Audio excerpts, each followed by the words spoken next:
And welcome back to the Cover 3 podcast here on CBS Sports. That's Tom Fornelli. That's Danny Kanell. That's Bud Elliott. I'm Chip Patterson coming to you live at youtube.com/cover3 and everywhere you get your podcasts on demand.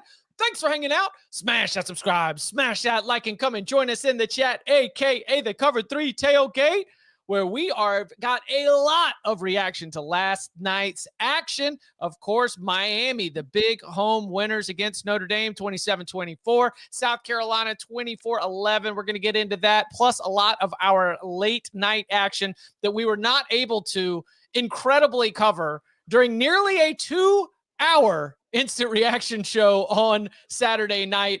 We had an awesome audience who was tuning in live. We appreciate each and every one of you. When you've got that kind of rapid, fast-paced, trying to pack in as much, we will have more time for comments from the tailgate during instant reaction shows. But naturally, we had to spend some time soaking up everything that we had gotten from that week 1 Saturday. So it is a Monday. Happy Labor Day to you and everybody who's watching along at home. This is a chance for us to go under the hood, upon further review action will be coming up a little bit later.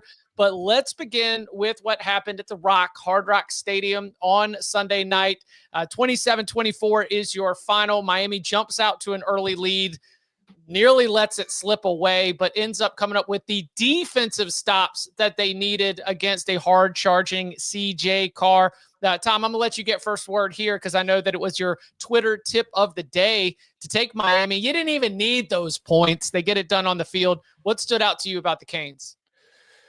I thought early in the game, their offensive line was phenomenal. I thought as the game wore on, Notre Dame's defensive line started accounting for itself a little bit better, but I also felt like Miami's play calling got a bit more conservative late, which, I mean, shock of all shocks in a Mario Cristobal coach team that once they got the lead in the second half, they kind of just tried to sit on it for half an hour. But I do think that overall, the defense looked much better. There was the one coverage bust on the big play that Notre Dame had to help, close the gap in the second half there. But overall, just a very encouraging performance, I think, from the Hurricanes. I think, we were talking about them as if they were going to be a top 2 team in the ACC this year, but Clemson was the team that was typically getting more hype and love during the offseason from 3 members of this show, but not me.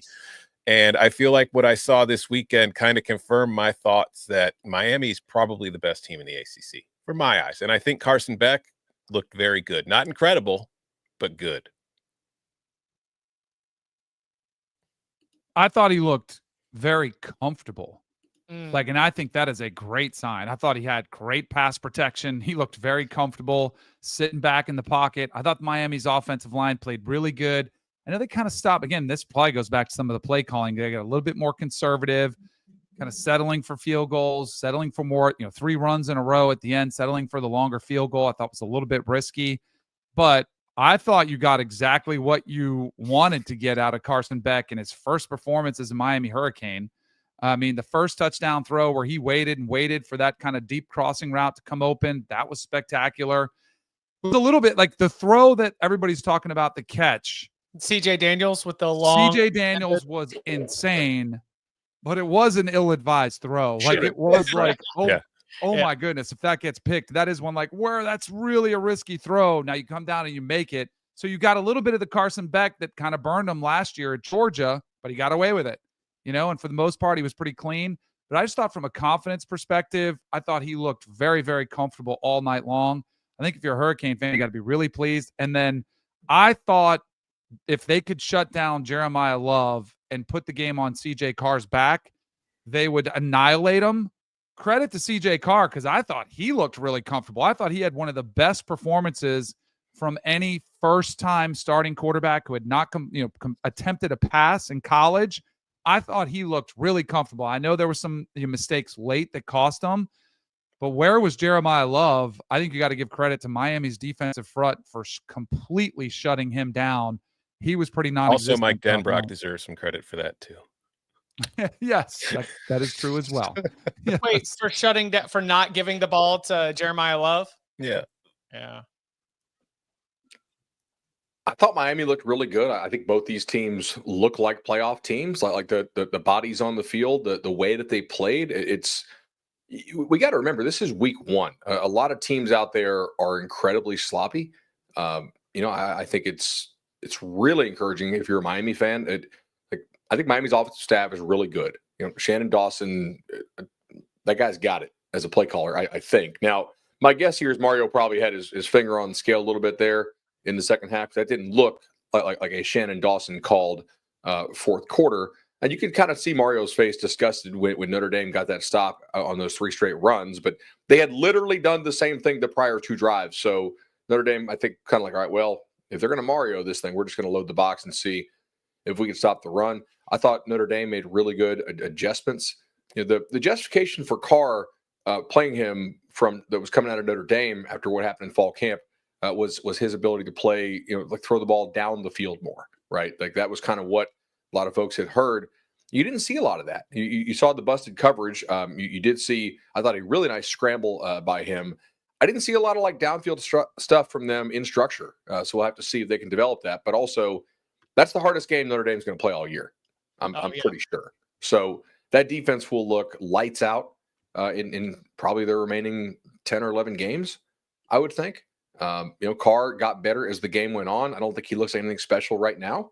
But ultimately, Notre Dame looks a little bit worse than they did last year. I think it's pretty clear to say their run game has taken a bit of a step back because you don't have the QB run stuff that you did last year.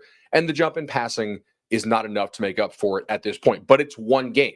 There's nothing that says they can't get there. In my updated playoff projections, I actually have Miami and Notre Dame rematching because that was a really good game last night, I thought.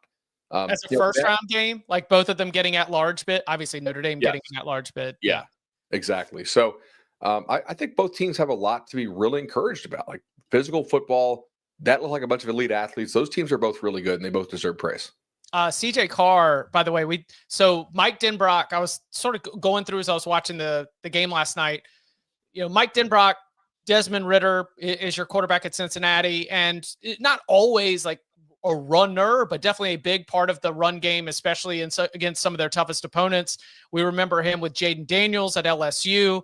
And, CJ Carr, that to me, he was the runner, right? Mm-hmm. I mean, I thought he was doing the design run calls, him also getting the good scrambles. That is very much that seems to be a characteristic right now, and definitely one that they're going to do. Hey, coach, would you rather have CJ Carr force this down the field, or would you rather have athlete go make athlete play? And it felt like that was something that he's going to be able to do. That, like you said, probably one of their toughest games they're going to face in the regular season. But if that offense starts to get jammed up, I think that's something that's exciting to see CJ Carr. The use of his legs, just because Riley Leonard's gone, doesn't mean that the quarterback run game is going to all of a sudden go away from the Notre Dame offensive game plan. So we had a question on the Wednesday show. Where is Miami better than Notre Dame? QB, offensive line, maybe defensive line? Defensive line. Did Notre Dame's receivers look better than Miami's? No. Malachi Toney is a dude. We spent if you watch Summer School, David Lake is all over this. He's like, man, Malachi Toney is killing them. And he was right. Yeah, we spent all that time looking about, is JoJo Trader in a boot? Is he going to be good? Is he going to be gone? 1 target, no catches for Trader. 9 targets, 6 catches, 82 yards, and a touchdown. And even, drew a couple penalties as well. The best, I don't know about the best. We can't go that hard. One of the best secondaries, in my opinion, in the country. Notre Dame had trouble containing this dude. That is a remarkable development and a great thing for Carson Beck in terms of what he's going to do the rest of the year. Just 2 thoughts, pumping brakes a little bit, going either direction here. Back to CJ Carr. I was overall very impressed with him. I thought of the first-time starters we saw on the road, he was far and away the best. Of course, he also had some very much LMAO moments, with some of the decisions he was making, but that's to be expected. You're on the road. You're playing a really good defense. And to Bud's point about the short throws, he averaged 3.8 air yards per attempt, which ranked 122nd nationally so far. But for comparison's sake, Garrett Nussmeier was at 4.4. I do wonder if, because of the way that Miami's defense plays with so much kind of cover 2 shells, Notre Dame's game plan was just to stay underneath, try to, maybe take shots later, and they just really weren't there except for the one blown coverage. And on the other side, Malachi Corley looked fantastic, but I also think we shouldn't anoint him just yet because he was playing a defense that plays strictly man for the most part, and Malachi Corley is a type of receiver who is designed to absolutely shred man coverage. So if they start playing teams that are more comfortable in zone, Corley might have a more difficult time. Tony, but yes. There's Tony. Yeah, Malachi. I got there's it. Malachi Fields last night. There's Malachi Tony. Then there's Malachi. Yeah, Corley somewhere else. Yeah. It's been a long week 1, folks. We're still not done yet. And to Ryan's point in the chat, Ryan, one of our top listeners, huge Notre Dame fan, Miami did get Malachi on Notre Dame's backup nickel a couple times, and that was a major advantage Miami, but also he'll probably see a few better nickels than that, especially if they get to the playoffs, which I think at this point you'd have to think they probably will. But with Miami, it's the same thing as it always is for me.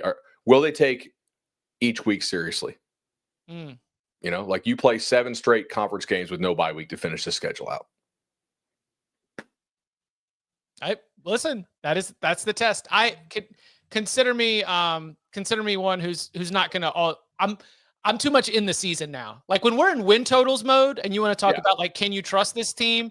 I think that was a performance against a college football playoff caliber team that is rising up and answering the moment. I'm not going to try to guess what motivations are going to look like in early November right now. I was not sure Miami was one of the 10 best teams in the country. I am very, very sure Miami is one of the 10 best teams in the country after seeing that opener against the Irish. Anything else from Hard Rock Stadium on Sunday night?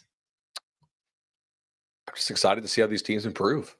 From what we had heard from players on Miami's team who we chatted with over the summer at various sponsored events, JoJo Trader was the guy that they needed to be the guy.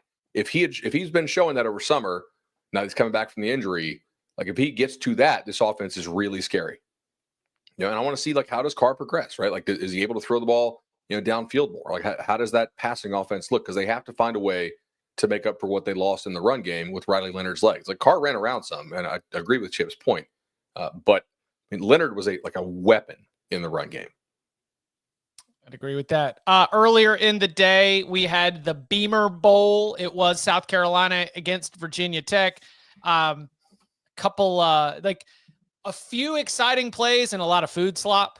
I know everybody had to get home. I was dealing with heavy delays on the runway, but I had my little TV going. I was able to watch a little bit. Danny, did you get any Lenore Sellers action as you were? Yeah.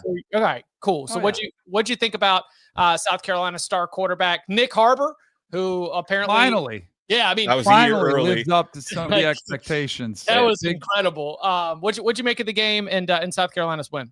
So I thought it was way closer than the score would indicated. You had the 2 touchdowns late in the fourth quarter. I thought it was more of a defensive slugfest that was out there. I still think Lenore's, we clearly know what he is and what he's capable of doing.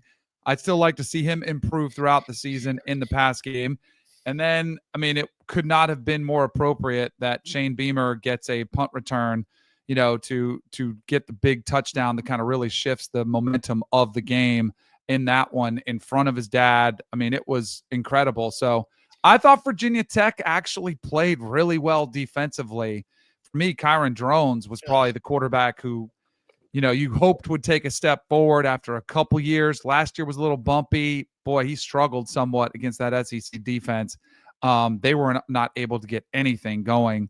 And a couple turnovers for him was a little bit rough, but I was really impressed with South Carolina. I still want to see Lenore Sellers take that next step, and I don't know if he's done it yet.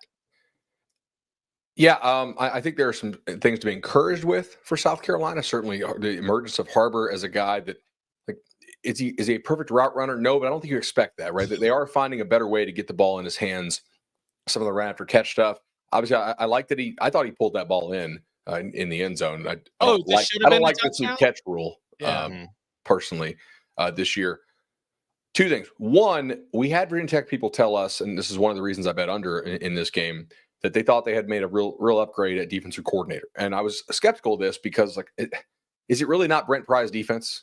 Are we really going to buy in? But they certainly looked really competent. On the other hand, South Carolina had a 21% rushing success rate.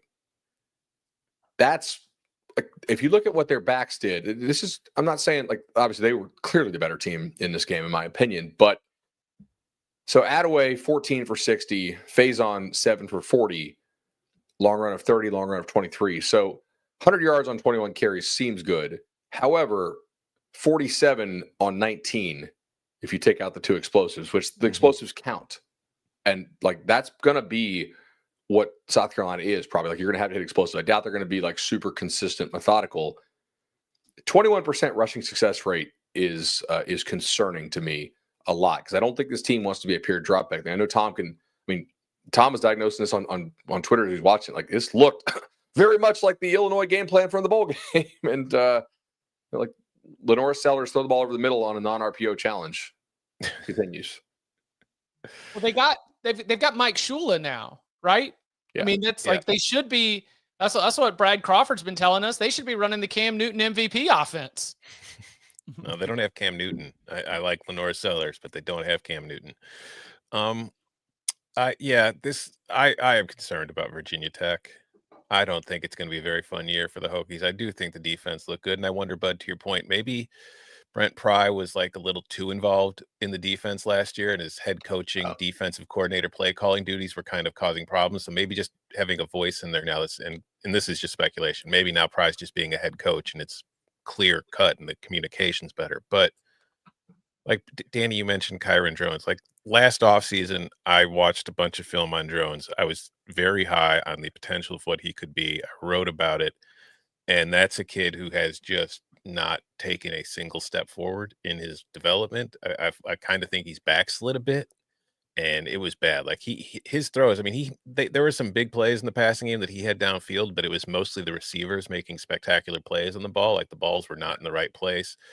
So even his completions were kind of like, oh, that wasn't great. And then Sellers, I mean, he's very talented. We saw on his touchdown run when he like ran over the safety into the end zone. Like, that is the strength of his game. That is, for as far as like the Cam Newton offense, that's what he's very good at. He still also, like Drones, needs to develop more as a passer. I mean, I do think I saw some improvement, but there's still a ways to go. And also, it's the first game of the year, so it's a tough defense they were facing. We'll see. If you want to like look up catchable ball versus like, and I don't mean like uncatchable as in not on target, although there was certainly some of that. I don't think Drones throws a very catchable football. Like, the marrying the right amount of pace on the ball and arc. Some guys just do a better job of dropping it in the bucket. And I don't know. Sometimes like these lasers, like there's the one RPO down by the goal line, like, just maybe NFL guys catch that, but like, you throwing that ball like that hard is just, I don't know. That's hard to catch at times. He also throws a lot of deep balls where I tweeted, hey, he can throw it long distances, and not as a compliment. It's like, just no air under it, just launches it on a laser. Drone strikes. Yeah. Oh. Yeah. Put it on a shirt. Yeah, I was under on them for the win total this year. I don't know. Like, the defense looked good enough; they could make a bowl still. I could certainly be wrong, but the offense doesn't look special. No, it looks inefficient. It looks bad. They're doing a lot of effort, not getting a lot done. You know what it was? Too much orange. Oh, Just you didn't like too that? much. I love orange. I do. A lot of teams I root for wear orange, but it has to be in moderation. There has to be something else. You can't color block orange that way and expect to play well. I think that I agree with you. I think I like the maroon in Virginia Tech's options. I think I'm maroon Holmes, and then I would rather run whites away. Mm-hmm. Yeah. Yes. All right. South Carolina uniforms look great, I thought. South Carolina? Yeah. Khaki in the black that's a winner for me. What about South Carolina moving forward?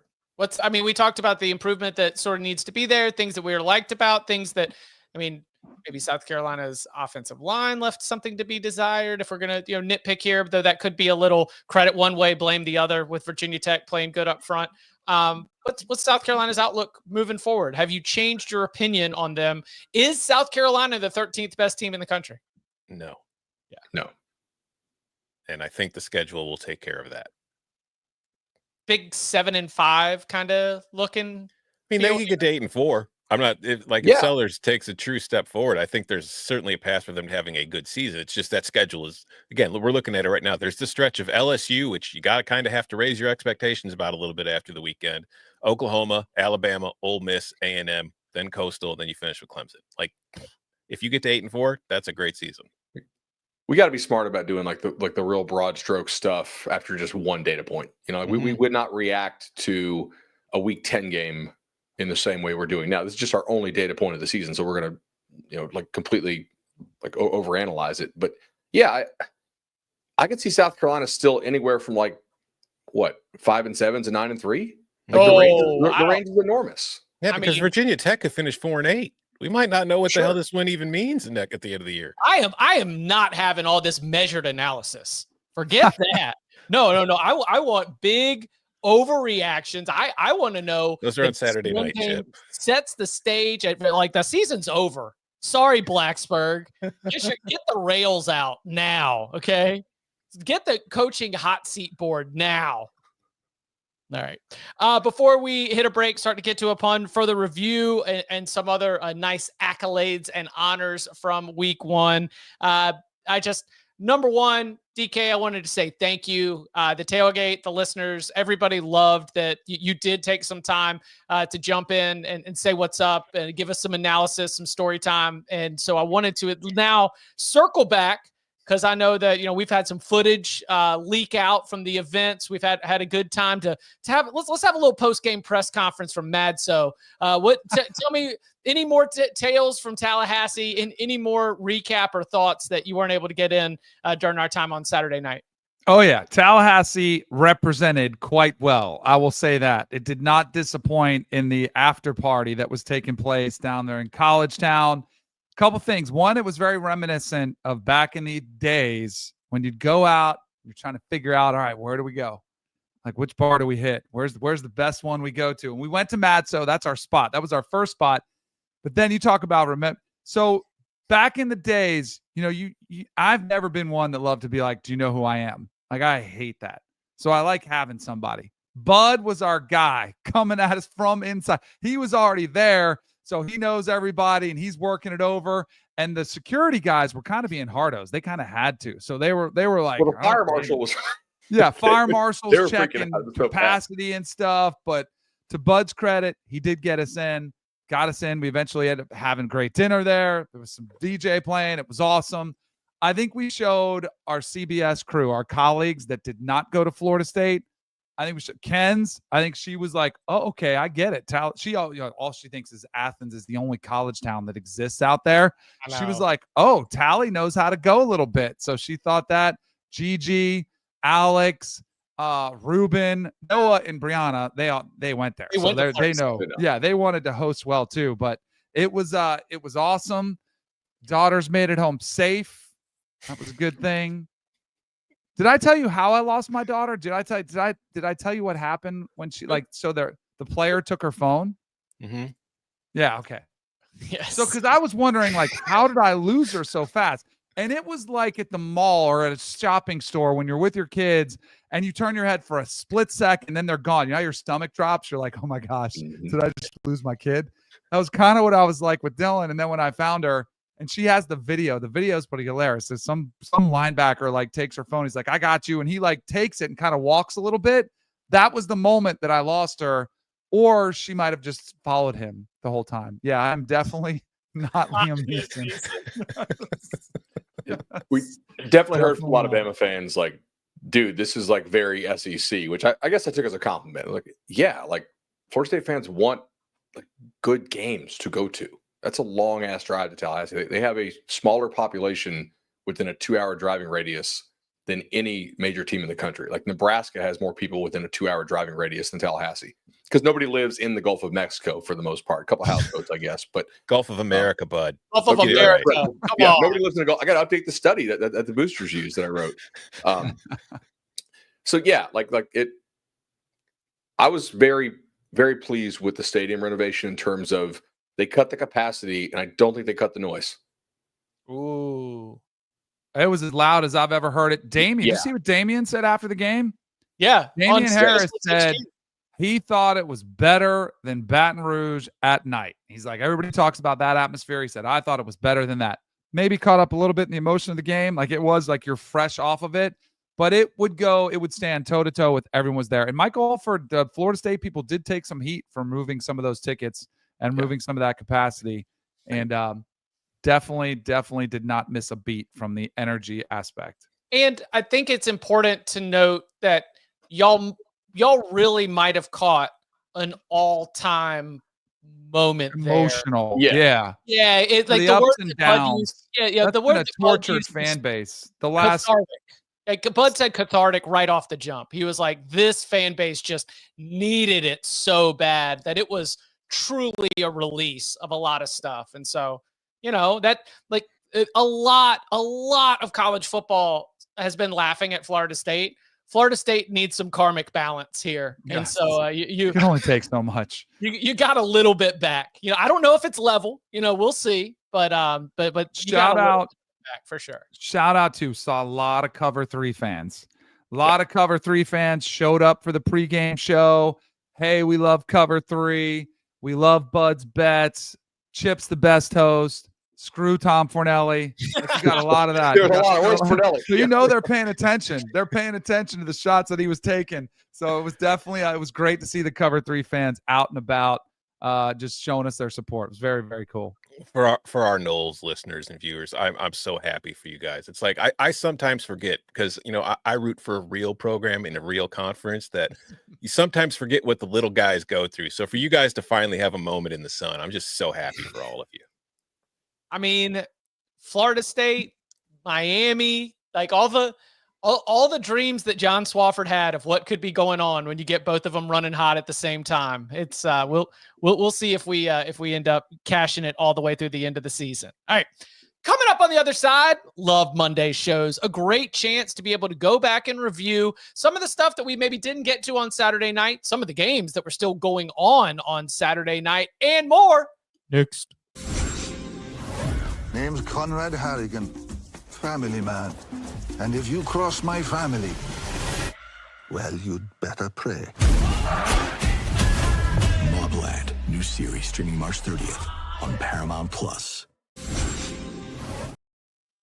Back here on the Cover 3 podcast, and we do enjoy getting a chance to sort of reset and get things moving in the right direction. But first, we've got to go back and check it. It is, upon further review, let's do it. There were terrible calls. Do we want to go ahead and jump in? After further review. After further review. After further review. All right, let's get things started with late night action on Saturday night, where the new look Utah Utes went into the Rose Bowl and handed UCLA a thumping. It was on both sides of the ball. It was the offensive line mashing, looking like the San Francisco 49ers out there, and the defensive line gave absolutely nothing there for Nico Iamaleava to be able to do it. And so for Utah, we are very, very excited that we get the opportunity to name them the Brilliantly Boring Winner of the Week. So now it's time for the Brilliantly Boring Wins of the Week, brought to you by PNC Bank, where we highlight the boring actions that make the biggest difference. Financial wins and football victories don't just happen. They're built on dedicated, consistent, and often unseen work behind the scenes. It's the tactical moves and plays that create the foundation for the show-stopping moments in life and on the field. Bud, what'd you make of Utah? I know we were watching it, talking about it during the instant reaction show. What was Utah doing well that stood out to you? Chip, it was just like opening up a new branch. It's exactly how I want my bank to run. It's how Utah ran their offense. All the transfers went perfectly. They understood exactly all the motions and switches. The accounts looked nice and full. I mean, they looked exactly like they had been playing for 6 weeks. You sort of imported New Mexico's offense as far as Jason Beck, the OC, and Devin Dampier, the quarterback, and you married that with probably a top 5 or top 10 offensive line in the country. And so if you're getting serious movement at the point of attack, and you also have all this window dressing, I think Beck does a tremendous job of really dating back to that the 1 year that UVA had Brennan Armstrong. That was like he was essentially I know he wasn't calling it, but I think it was had a large influence if you look at kind of what he does as opposed to the guy who was calling it. And yeah, I know that was a cheesy read, but hey, seriously, like Utah looked so smooth. They looked like the least week 1 team out there. I thought they were ready to go, and their physicality on the offensive line looked very different than what you usually see from most Big 12 teams. And that's going to be really interesting to see going forward. And 492 yards to 220 is a whooping. I don't know if you need to run Dampier that much in some of these games, but he's a real threat, and they get so much movement. It opens up all this play action stuff they do. It's fun to watch. I had them going undefeated now and taking the 4 seed in the playoffs. I don't think they're going to lose a Big 12 game. Ooh, that Utah team, ruthless efficiency, getting it done, just doing the small stuff right. That's why they get named our brilliantly boring winner of the week. And those were the brilliantly boring wins of the week, brought to you by PNC Bank. Brilliantly boring since 1865. Brilliantly boring since 1865 is a service mark of the PNC Financial Services Group, Inc. PNC Bank, National Association, member FDIC.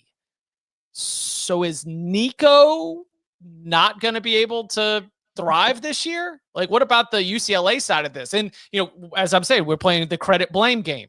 Utah looks amazing. Will UCLA have better days, or is UCLA in for a long season? Let's pull up UCLA's schedule. Well, Tom, go ahead with analysis. I was going to say, Nico certainly didn't play well. Like, they didn't cover themselves in glory. He finished 11-22 for 136 yards. He did lead the team in rushing with 47, but I don't know if that was by design or desired. It was just the way things worked because he was running for his life. I think the bigger problem for UCLA in that game was defensively. There was, let's see, they had their defensive success rate was 29%. That was the lowest in the country by far. The next lowest was freaking UMass at 35.5%. Now, clearly Utah deserves some of the credit for that, but they were behind early and forced to play catch up the entire game. So it's not that much of a shock that Nico and that offense looked bad because Utah was able to just kind of pin its ears back and come. But yeah, not a promising start for UCLA. You kind of start to wonder how that's going to go the rest of the year. In the tailgate, they're saying UCLA allowed 30 pressures? Yeah. Oh, Nico was under fire the entire 30? game. I mean, it was a lot, but I don't know if it was 30 official pressures, but They were pretty much anytime Nico dropped back, there were dudes on his ass. I mean, I didn't think he looked good, but I don't know who is going to look good, but 30. Right. How many dropbacks did he have? Remember what he was upset about? Remember the narrative coming out was they were upset that Tennessee didn't do enough to help his offensive line at Tennessee, and he goes to that. I mean, this is going to be, and if it continues to go like this will be a cautionary tale for anybody to try to play hardball without having a good option to go to. Like trying to bluff a team, for a bigger offer and you don't have one. It's going to be a cautionary tale for a long time. Okay. I saw somebody say that it was a generational hate watch day for a Tennessee fan because you started with putting up 45 points. And, we talked a little bit on the instant reaction pod about how much we are not buying into Joey Aguilar's performance here. But anyway, to a Tennessee fan, Joey Aguilar, look at what he did. Just put 45 points up in the opener. Then you watch Alabama lose. Then you watch Clemson lose. And then you finish the night off just hate watching Nico running for his life. Tennessee fans, just all of the joy and all of the hate that you could possibly ask for on Rocky Top. Do you want the number? Yeah. Oh, the pressure's number? Not the pressure rate. Nico was pressured on 59.4% of his dropbacks. That's no way to live. He threw it 22 times. He was sacked 4, so that gives us 26. He ran 13 times. How many scrambled? Oh, he had a lot of scrambles. I mean, like I said, I don't think he finished with 13 rushes for 47 yards, and I'm pretty sure at least half of those were just running the hell out of the pocket.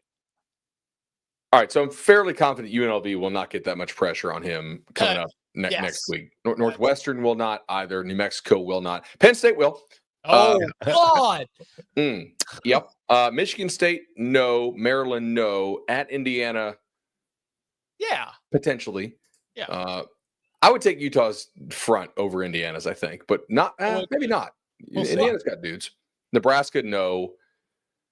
Ohio State, yes. Oh. Washington, probably not. At USC, I think Maybe. probably yes. Yeah.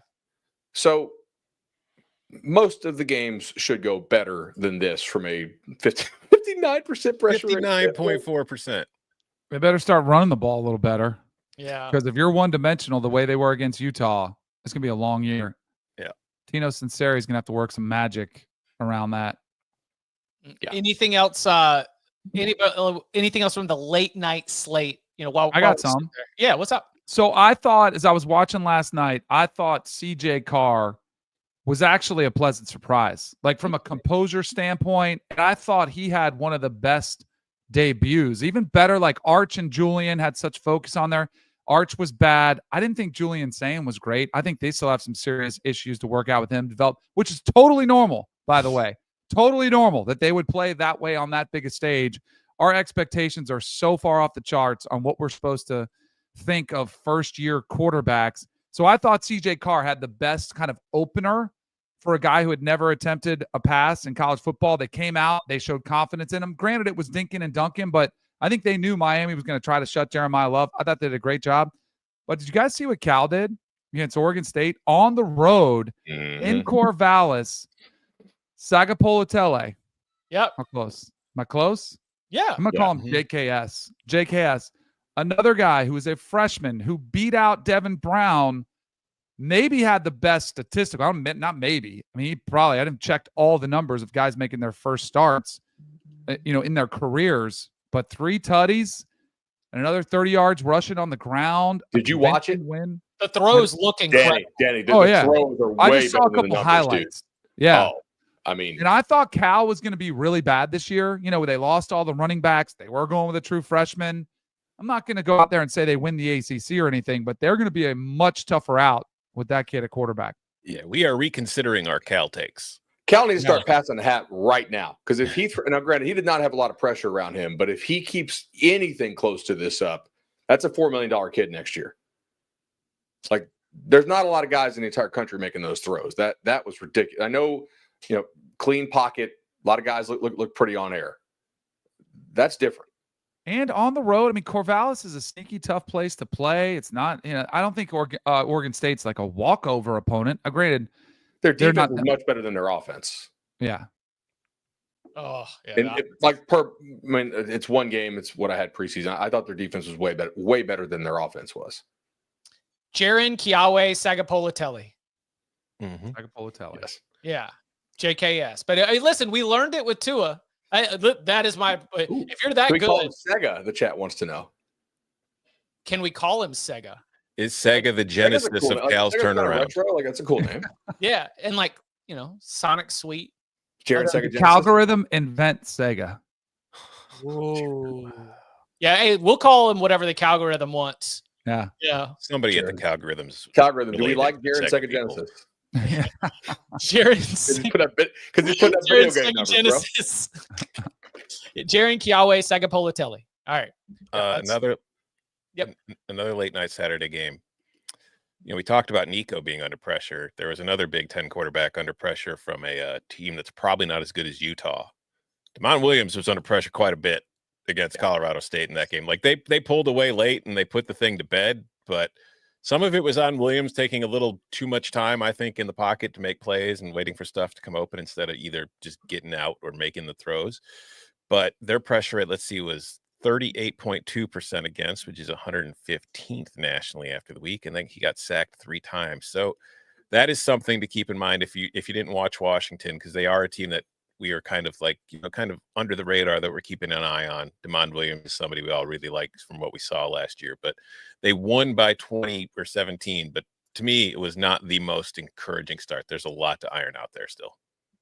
Yeah, fun angle that can give you a little bit more light into the way the game played out is that an actual Colorado State talking point from the Colorado State media is how Colorado State blew an opportunity. Mm-hmm. Colorado State deep into that game felt like they had a chance to log what could have been a massive, massive win, and they felt like they let it get away as Washington was able to pull away late. So that thing was a dogfight, certainly during the instant reaction pod. I know the tailgate was on it, like, hey guys, Washington's tied with Colorado State. What's going on here? But of course, ain't no pictures on the scorecard. Washington wins, advances, but they've got a lot to be able to clean up. I had this one that I wanted to maybe bring out of the back channels and at least pose a question here. Who gets our like garbage time all-star honor roll this week? You know? Oh. Like, who can manipulate FPI the most by throwing bombs late in the fourth quarter? Okay, so Tom, you mentioned USC. I can at least get USC because Longstreet you're trying to develop, right? You're trying to at least get him in there, but yeah, Ole Miss may be a violator here, USC may be a violator here, and not violator, but the amount of offensive success that happened after the game was done was certainly in the pouring it on late. But are you alleging that we might be cooking the books a little, trying to get our data numbers looking? I mean, look, FPI was incredibly good last year. FPI within conference play has been absolute nails. I know a lot of people like to make fun of it. I was making a joke yesterday of like, how do we not have Arkansas and Vanderbilt in the top 15? But yeah, Ole Miss went up 6 spots to number 4 in the country thanks to pouring it on late in the fourth quarter there against Georgia State. So we need more data. Like we overanalyze one game, all the projection models are overanalyzing one game like crazy. I will also say for sure. To that point, like a lot of people are mad at FPI for having Texas still number 1. Texas outplayed Ohio State in a whole lot of areas of the game. Like the final score was Ohio State's way, but it's not like if you look at Ohio State's offense, Texas's defense was very good, and offensively they were better than the Buckeyes in a lot of areas too. If you think Ohio State's the number 1 team in the country, you cannot logically have Texas too far down the list. If we say like we want teams to schedule and play big time important games, and they play you essentially to a draw on the road. By the stats, at least, I know the scoreboard, somebody has to win the game. That makes a lot of sense. USC also up 8 spots in FPI. So our power poll manipulator of the week, we give it to Lane Kiffin or Lincoln Riley? I think, well, whoever we give it to, we should call it the Kurt Signetti Award. I have a candidate. Okay. Dialed into this one. How about Duke? Shout out to Elon Phoenix. It was 10-10 at halftime. It was 24-17 in the fourth quarter.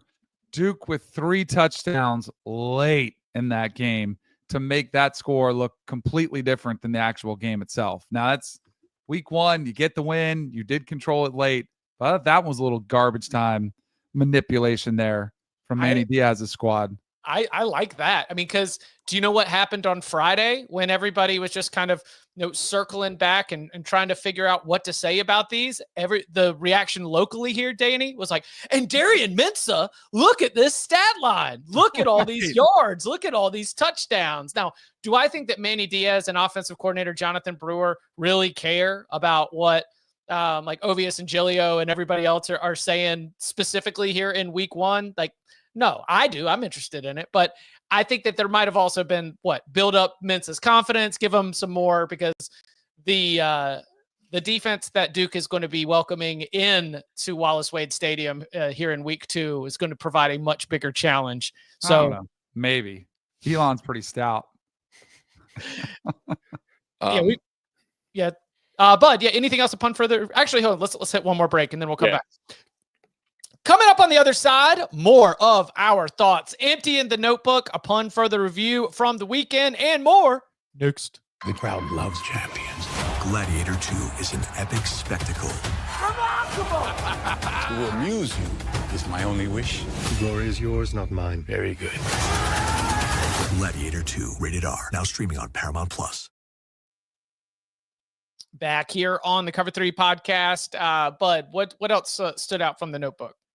Did you guys watch how Tennessee started varying their receiver splits a lot? Like not throwing them all the way to the sideline? Yeah, they had like a greater variation of formation. So I'm curious if that's just let's show some more stuff on film, make folks prep for us in different ways. Do they like the matchups they're getting with their receivers a little bit better? But again, watching that back, I was like, okay, interesting here. They're like there was some of the wide stuff, but they've changed some stuff up too. It's interesting to follow. So Joey Halsey, I think, is calling it now. Different voices. All right. I like that. I wanted to make sure that we do highlight some individual performances as well from the weekend before we turn our attention on to week 2. So now it's time for the Hymn of the Week, sponsored by producer Jordan Peele's upcoming sports horror film, Him, only in theaters September 19th. Now, it was a chaotic evening and the back and forth of the game, mostly defensive led, but to go back, Danny, and to review sort of what Garrett Nussmeier was able to do and the way that he was able to, create great throws and great moments out of difficult spots. This is a lot of what people say when you've got the struggles across the country at the quarterback position. That was somebody in a hostile road territory and was able to deliver in the big moments, certainly showing a lot of that MVP caliber. Curious if you got your eyes in reviewing everything on Nussmeier's throws and what you thought of his performance in Death Valley. I thought he was nails. Yeah. And that's both from the playing perspective and from the leadership perspective.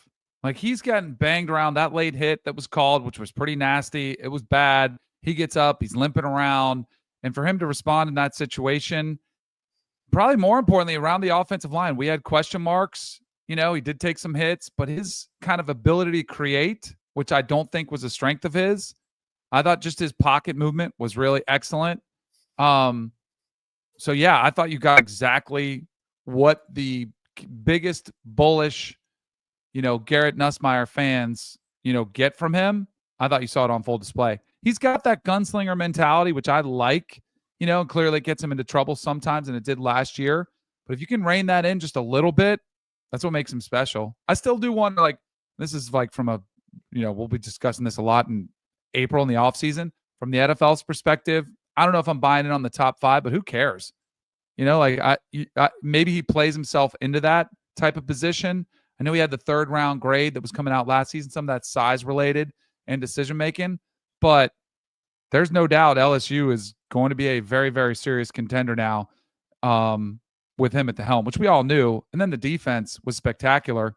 And then can I say something about Cade Klubnik? Yeah. Because I thought I was, of all the quarterbacks, I thought I was most confident that Cade Klubnik, I knew what I would get, and that would be a solid performance. He had very similar look in his eyes to what you saw last year against Georgia. The kind of deer in the headlights, confidence rattled, this moment may be too big for me type of look that would be a little bit concerning if I'm a Clemson fan. Yep. Cade Klubnik, not him. Not him. Garrett Nussmeier, very much him. And that was the Hymn of the Week, sponsored by the upcoming film Him. Producer Jordan Peele invites you to the football, sports, and horror event of the season, which asks the question, what are you willing to sacrifice? See Him only in theaters on September 19th. Yeah, I was shocked by Cade Klubnik's performance. I did not see that coming. He'd had such a really long, excellent track record of really stepping up against the best teams. He played good in the playoffs. Come on. There were 4 series where he played good in that game. I will give you that. But I mean, it's just because he has such a long track record of success in those spots. I was shocked. Couldn't believe it. I'm disappointed. Me too. I'm disappointed that was the way it went. And you know what? It's a little interesting. Dabo Swinney's post-game press conference, I mean, no holds. He's like, yeah, I think the word he used might have been average, talking about Cade Klubnik and, talking about his offense. And yeah, he had a lot of praise for the Clemson Tigers defense. I mean, he is squarely putting and he was doing it also with the idea of we will get better. This is, the beginning. We know what we need to clean up. But when he was asked to give the immediate autopsy of what happened out there, he thought offensively they didn't get enough from the run game. He thought that Quinn was average and the offense as a whole didn't get enough to be able to get it done. They had opportunities that they did not punch into the end zone, and it ended up costing them. So that's Garrett Riley. and Cade Klubnik and the whole Clemson Tigers offense has been put on notice because we were looking at that as a team that was going to make the jump out of being, just like good enough to go and win the ACC, which they did, by the way, with DJU as a quarterback for a majority of the season back in 2022, to being one that can contend for a national title. That by Dabo Swinney's own analysis, that offense has to get a lot better if they're going to win big boy games. They've always, and that was one of my biggest question marks for them, was they've had backs. Phil Malfa was great. Will Shipley, ETN. They've got to figure out that position. We talked about Adam Randall making the switch from wide receiver to running back. That didn't look great. The offensive line, which was supposed to be a strength, did not look great. That's the first thing they're going to have to get addressed. Yeah, Brian Kelly said we made him one-dimensional, and then he was very predictable. Yep. I also think having an old quarterback in the year with all these COVID guys gone seems like a major advantage early on in the season. I mean, there's no way that all of these week one young kids who are making their first starts are going to continue to play like that the rest of the year. Like a lot of them probably will improve. Like Nuss was ready to go. I bet you Kelly probably won't say this because I don't know how you quantify it, but how many bad plays do you think he got them out of? Like Clemson brought a lot of different stuff against them. Like that's just, it's helpful to have a real vet there. Yeah. I thought the most impressive play Nuss made was there was the blitz coming off the corner. He saw it, got away from it, rolled out, and then his guys, all his reads were covered. But then the guy coming from the other side of the field, he was able to see like the field vision he had to be able to then see him and then make that throw back across the field. I thought that was the best play I saw a quarterback make all freaking weekend. Yeah, that was so the NFL draftniks were watching that game after signing up, buying a ticket to the Arch Manning show and getting that. And so there was a lot of, now this is what an NFL quarterback looks like when things aren't going well, was sort of the way that I saw that presented from, again, sort of the NFL side of things. Bud, you want to talk about a little national title odds? I saw a note in the doc from you here. You want to save this or you want to go? No, I think we could do this. We can probably clip it. Have y'all looked at the updated national title odds? I've been looking at that and Heisman. They are both very interesting coming out of wide open, guys. I mean, just look at this here. We are talking the lowest odds are plus 600 for Ohio State. If you don't think this thing is still wide open, like if I told you so wide open, it's like great. Could Clemson still win it? Could Miami still win it? Could Ohio State, Penn State, certainly Georgia, Texas, LSU, Oregon, is there any rule that says CJ Carr can't get a whole lot better from game 1 to game 15 and Notre Dame has pieces around it? Like there's so many teams out there because nobody looked just unbelievable killing machine both sides of the ball, right? I will say Clemson is at plus 1,400. If you would just like to take some money and light it on fire, go ahead and bet that. Clemson currently with national title odds of plus 1,400, which means if you bet $10, you will lose $10.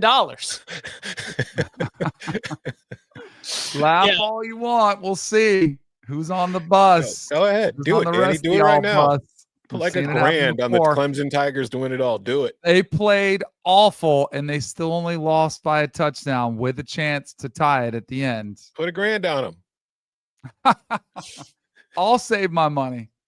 By the way, I'm a little bit upset. There's a sports book here in Florida, which rhymes with lard sock. and do you realize the max you can put, because I was feeling it after the game, max you can put on Florida State to win the national title is $20? What are you afraid of? Come on. Has Danny been winning so much the account is now limited?